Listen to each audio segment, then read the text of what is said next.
Με χρώματα και αρώματα, σκέψεις και συναισθήματα που μας φέρνουν πιο κοντά στην πατρίδα της καρδιάς μας, τον Πόντο. Ποντιακή Μούσα, η ραδιοφωνική εκπομπή στο ράδιο Πόντος Λελεύωσε 101,3.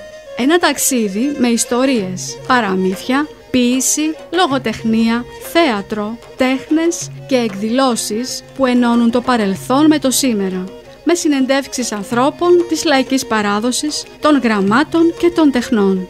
Ποντιακή Μούσα, κάθε Τετάρτη 6.30 με 8.30 το βράδυ και σε επανάληψη κάθε Κυριακή 4 με 6 το απόγευμα. Με την Σοφία Αμπερίδου στο ράδιο Πόντος Λελεύωσε 101,3.